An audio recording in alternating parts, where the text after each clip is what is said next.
dear learners. My name is Dr. Otusanya from the Department of Economics. I'm here to handle the course ECO 111 with the title Elements of Economics 1.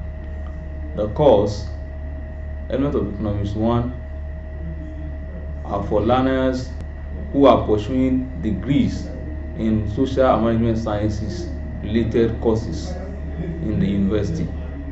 The course is into 8 sessions. The first session will introduce students into the meaning of economics, the methodology of economics, discuss on scarcity, want, choice, and other related concepts, as well as the issue of the concept of opportunity cost, which are the basic background in economics. The second session will handle the aspect of economic system and how resources are allocated on these various economic systems. The third session will focus on the concepts of demand and supply, while the next session will focus on the concept of elasticity in terms of demand and supply. The next session will focus on the concept of consumer behavior, while the next session will focus on the concept of cost, revenue, and production in economics, while the last session will be on the various various market systems that we have. Study session 1, basic concepts in economics. When you have studied this session, you'll be able to define economics, discuss the scope of economics, explain the methodology of economics, and explain the concepts in basic concepts in economics. The central focus of economics is to make choices among alternative uses of scarce resources. In economics, we believe that resources are scarce, while the wants of human beings are infinite, or they are numerous or unlimited. Economics is coined from the word economy, while economy is from the Greek word oikonomos, which means someone who manages a household using limited resources. Highlights from the definitions of economics. Definitions of economics. Economics is science of wealth. This is credited to authors like J.E. Keynes, J.B. Say, and F.A. Walker. Then, to the person that is regarded as the father of economics, Adam Smith, he defined economics as an inquiry into the nature and causes of wealth of nations, while J.S. Mill perceived economics as a practical science dealing with the production and distribution of wealth. To Alfred Marshall, one of the 19th century economists, he defined economics as the study of mankind in ordinary business of life, while a definition credited to Lionel Robinson, which is considered to be a broader definition of economics, he sees economics as a study of human behavior, a relationship between ends and scarce means which have alternative uses. Highlights from the definition of economics. Ends refer to human wants or desire, and these desires are considered to be unlimited or numerous or infinite, which means as you try to satisfy particular wants, other wants come up for you to satisfy. Whereas the means, which are the resources available for meeting the wants, are limited or they are scarce or finite, which means if you compare them to your wants, you observe that your wants are far numerous than resources that are available to satisfy the wants. The scarce means, on the other hand, could be used in alternative ways. How an economy or an individual will use its resources will differ from time to time. So resources are utilized in different ways. That's why some economists will utilize those resources better than the other one, depending on the method they have adopted. Then there is also element of choice coming up in this definition, which has to do with the uses of these scarce resources in satisfaction of wants. choice of individual varies, while the choice of economies across the world also varies. Economics as a science, social science and art. Economics as a science is a science in the sense that it involves collection of facts which are now classified and analyzed. While economics can also be perceived as a social science, as it studies behavior of human beings. For example, in this regard, you can see a situation where you study response of household to changes in price of commodity. For example, changes in price of fuel and other commodities that are used by the household. You can analyze it under economics. It's also a social science because it deals with human behavior like other disciplines like geography, sociology, psychology, and the likes. Economics is also an art because it involves practical guidance in the solution of economic problems. Positive and normative economics. Positive economics. Economics involve situation where you analyze what exists by collecting facts and figures on economic variables.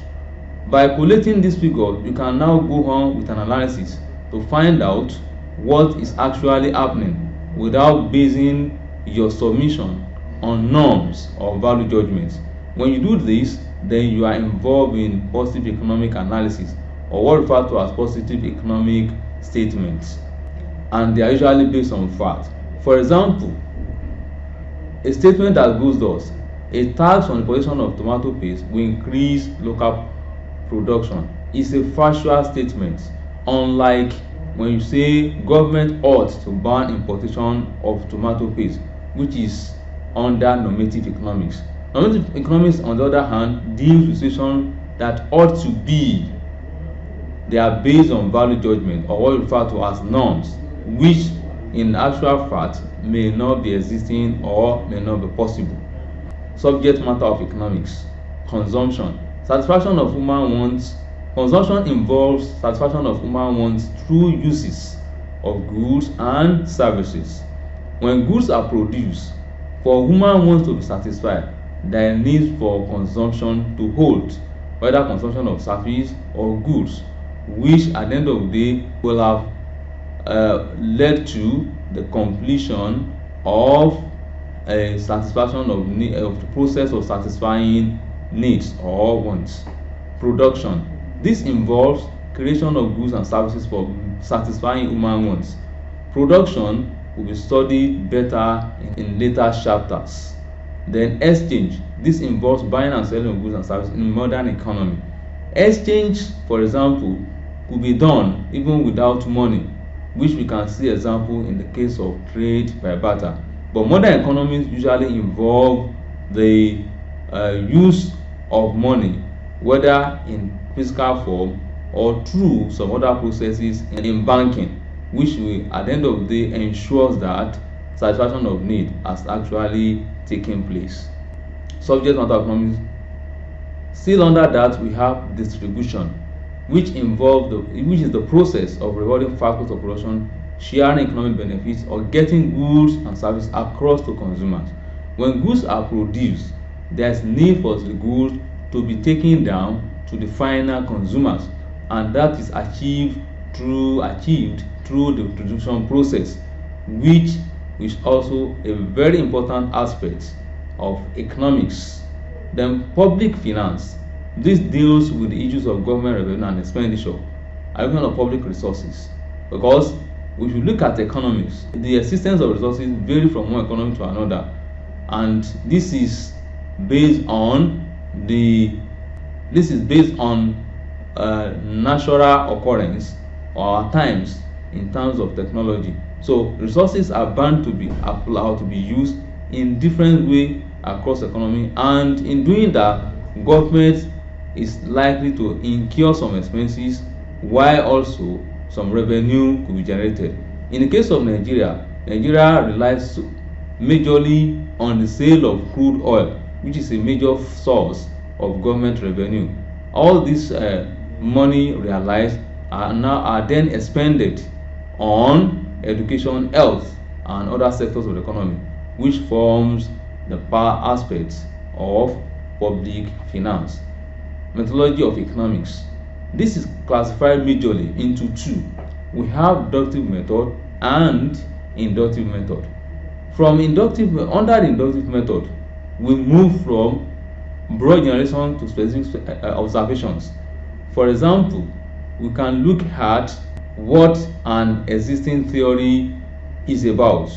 We now try to see how those theories are practicable or whether they are not practicable, and that is now involving moving from those things that have been generalized based on past experience, and you now make some observation in terms of individuals, household, or some economy.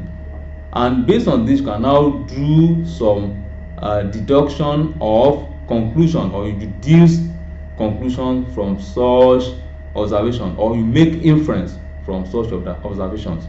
Then you have inductive method. This involves moving from specific observation to broad generalization. It aims at developing a theory, and it is also referred to as an empirical method. This could involve getting data on some variables of economics, make some observations.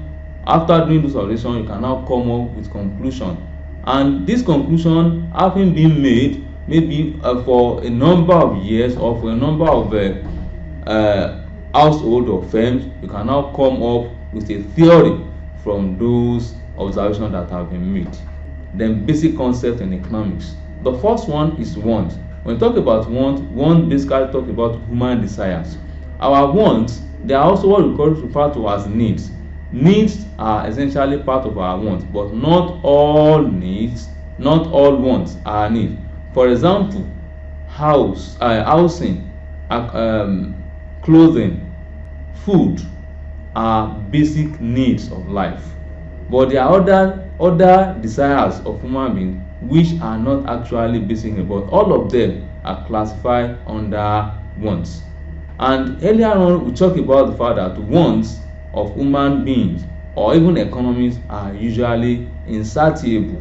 They are unlimited, whereas resources meant to satisfy these desires are limited in supply, which is bringing us to the concept of scarcity. Economics is now focusing more. It's not economic from the onset. Focuses more on how we can try to make use of our scarce resources to meet most of our needs. Then the issue of choice also comes in, which is other satisfaction. How I satisfy my want could differ from how another person satisfies his wants from his limited resources. So what is preferred to an individual may not be a preference to another individual. So ordinarily, if our wants are unlimited and resources are also unlimited, it is possible that we will not be talking about issue of choice. It could not be a serious problem economically, but since resources are limited, it is a major concern to economists. Then you have scale of preference. For scale of preference, this has to do with arrangement of wants in order of importance.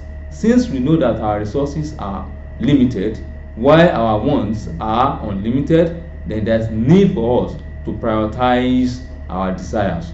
Then the last one is opportunity cost.